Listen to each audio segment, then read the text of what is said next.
ఈ కైలాస వల్లభ రాజ్యం అంతా నీ చావు కోసం ఎదురు చూస్తోంది యోధా. ఒకవేళ ఈ మహాచక్ర పోటీలో నువ్వు గెలిచి ప్రాణాలతో ఉంటే నువ్వు కోరుకున్నట్టుగానే ఒక్క రాత్రికి నీ భార్యగా ఉండేందుకు నేను సిద్ధం.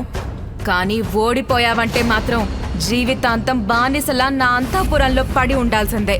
నువ్వు ఈ రాజ్యపు రాకుమారుడితో మాట్లాడుతున్నా అని గుర్తుంచుకో మిత్రవింద. ఒకవేళ ఆ పోటీలో నేను గెలిచినట్లయితే నువ్వు ఒక రాత్రికి భార్యగా నా అంతఃపురానికి రావాలి. సిద్ధమేనా?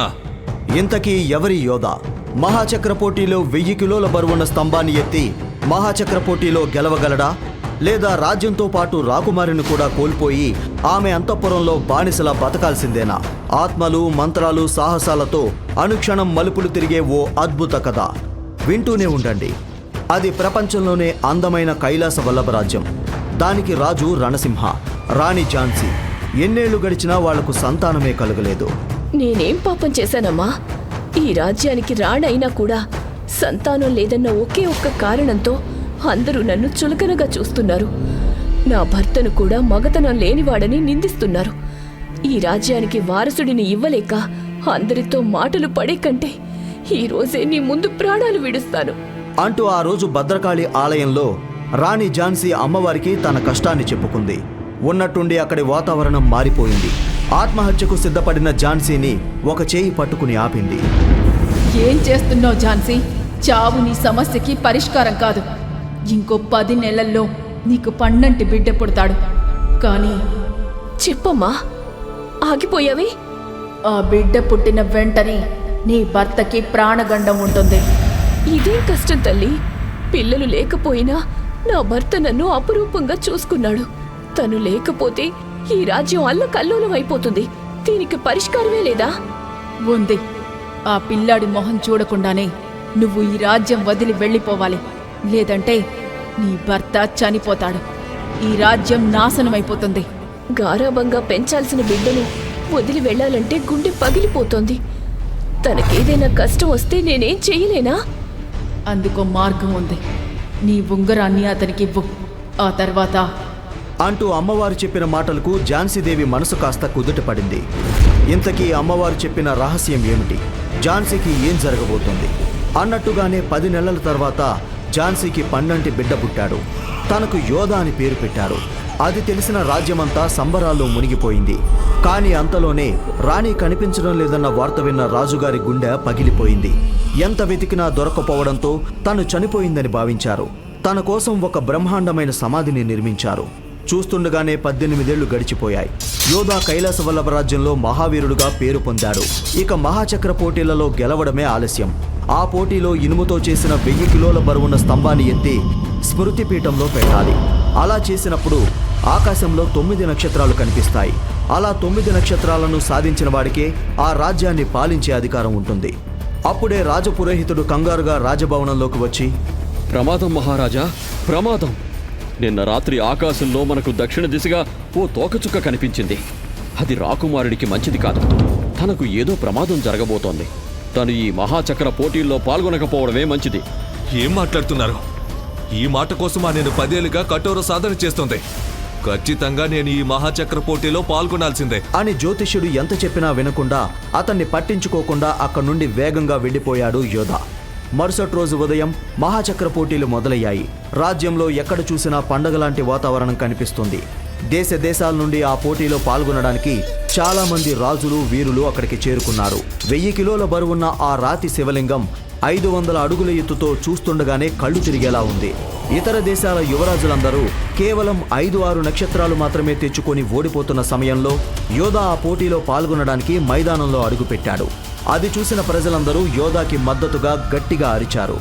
వారు అరిచిన అరుపులకి ఆకాశమే అదిరిపోయింది.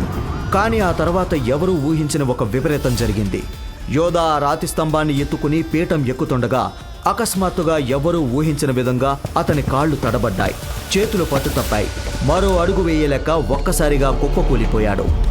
మహాచక్ర పోటీలలో ఎవరూ ఎదురు చూడని విధంగా దారుణంగా ఓడిపోయిన యోధాని చూసి శివంగి దళ నాయకురాలు మిత్రవింద తనను అవమానించింది. యోధాతో తనకు జరిగిన నిశ్చితార్థాన్ని కూడా రద్దు చేసుకుంటున్నట్లు ప్రకటించింది. ఈ కైలాస వల్లభ రాజ్యం అంతా నీ చావు కోసం ఎదురు చూస్తోంది యోధా. ఒకవేళ ఈ మహాచక్ర పోటీలో నువ్వు గెలిచి ప్రాణాలతో ఉంటే నువ్వు కోరుకున్నట్టుగానే ఒక్క రాత్రికి నీ భార్యగా ఉండేందుకు నేను సిద్ధం. కానీ ఓడిపోయావంటే మాత్రం జీవితాంతం బానిసలా నా అంతఃపురంలో పడి ఉండాల్సిందే. నువ్వు ఈ రాజ్యపు రాకుమారుడితో మాట్లాడుతున్నా అని గుర్తుంచుకో మిత్రవింద. ఒకవేళ ఆ పోటీలో నేను గెలిచినట్లయితే నువ్వు ఒక రాత్రికి భార్యగా నా అంతఃపురానికి రావాలి. సిద్ధమేనా? ఇదంతా చూస్తున్న రాజా రణసింహ అలా చెయ్యొద్దు మిత్రవింద.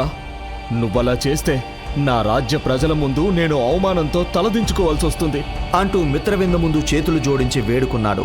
కానీ మిత్రవింద మనసు కరగలేదు. నీ కొడుకు అందరి ముందు అవమానంతో పిరికివాడిగా నిలబడ్డానికి యోధా తల్లి చావు వెనుక ఉన్న రహస్యానికి మీరే కారణం. ఇప్పుడు మీ కొడుక్కి కావాల్సింది సింహాసనం కాదు, సీమంతం. తనకు చీర గాజులు తొడిగి అంతఃపురంలో కూర్చోబెట్టండి. మిత్రవింద అలా అనగానే జనమందరూ గట్టిగా నవ్వారు. ఇది యోధాకు అవమానంగా అనిపించింది. తరతరాలుగా తన పూర్వీకులు సంపాదించిన పేరు ప్రతిష్టలు ఒకే రోజుతో మట్టి కొట్టుకుపోవడంతో ఆ అవమానాన్ని తట్టుకుని అక్కడ ఉండలేక వెనక్కి తిరిగి చూడకుండా బయలుదేరాడు. కైలాస వల్లభ రాజ్యంలో మనుషులే కాదు, ఆఖరికి జంతువులు కూడా రాక్షసులు చీకటి శక్తులు ఉన్న ఆ శ్మశానానికి వెళ్లే ధైర్యం చేయరు. అక్కడికి వెళ్లిన వాళ్ళు దారుణమైన చావు చేస్తారని రాజ్య ప్రజలు తరతరాలుగా నమ్ముతున్నారు. కానీ విరక్తిగా ఉన్న యోధా ఆ నిషేధాన్ని పట్టించుకోకుండా దట్టమైన అడవుల మధ్య ఉన్న ఆ శ్మశానంలోకి అడుగుపెట్టాడు. అక్కడ తన తల్లి సమాధి ముందు కూర్చుని జరిగిందంతా చెప్పాడు. ఎలాంటి పిరికివాడిని కనే కంటే నేను పుట్టగానే చంపేసి ఉండాల్సింది కదమ్మా. నేను ఇక ప్రాణాలతోనే ఉండకూడదమ్మా అని బాధపడుతూ ఉండగా ఎవ్వరూ ఊహించిన విధంగా తన తల్లి తనకిచ్చిన ఉంగరం ఆకుపచ్చగా మెరవసాగింది. మరుక్షణమే ఆకాశంలో పెద్ద శబ్దాలతో మెరుపులు మెరిశాయి. శ్మశానమంతా భయంకరమైన శబ్దాలు మొదలయ్యాయి. 4 వైపుల నుంచి నవ్వులు వినిపిస్తున్నాయి.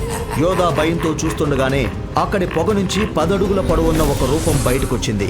పొడవాటి జుట్టు, తెల్లటి గడ్డం, మొసలి శరీరం, ఎర్రటి కళ్ళతో ఉన్న ఆ వ్యక్తిని చూసి యోధా అదిరిపోయాడు.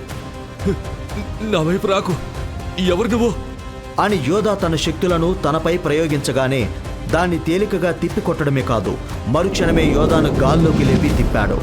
నా పేరు విదుర. ఇన్నేళ్లుగా నేను నీ ఉంగరంలో బంధింపబడి ఉన్నాను.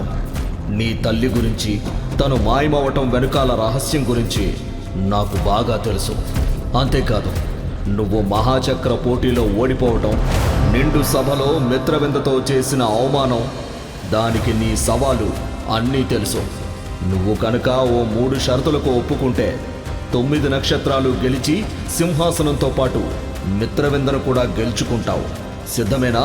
అని విదుర చెప్పగానే తన శక్తులను ఎలాగైనా తిరిగి పొందాలనుకుంటున్న యోధా ఆ షరతులకు ఒప్పుకునేందుకు సిద్ధపడ్డాడు. మొదటి షరతు, నువ్వే అమ్మాయిని ప్రేమించకూడదు, దగ్గరకు కూడా రానివ్వకూడదు. నేను ఒప్పుకుంటున్నాను. రెండో షరతు, ఇప్పటి వరకు ఎవ్వరూ తయారు చేయలేని అమృతధార ఔషధాన్ని నా కోసం తయారు చేసి ఇవ్వాలి. అనగానే ఆశ్చర్యపోయాడు యోధా. కారణం, ఆ అమృతధారను తయారు చేయడం అంత తేలిక కాదు. దానికి చాలా అరుదైన ఔషధాలు కావాలి. పైగా అది తయారు చేసేటప్పుడు చిన్న పొరపాటు జరిగినా అది యోధా ప్రాణానికి ప్రమాదం. అయినా కూడా మిత్రవింద మీద పగతో ఆ షరతుకు ఒప్పుకున్నాడు యోధా. 2 షరతులకు ఒప్పుకున్న యోధా 3వ షరతు కోసం ఆసక్తిగా ఎదురు చూశాడు.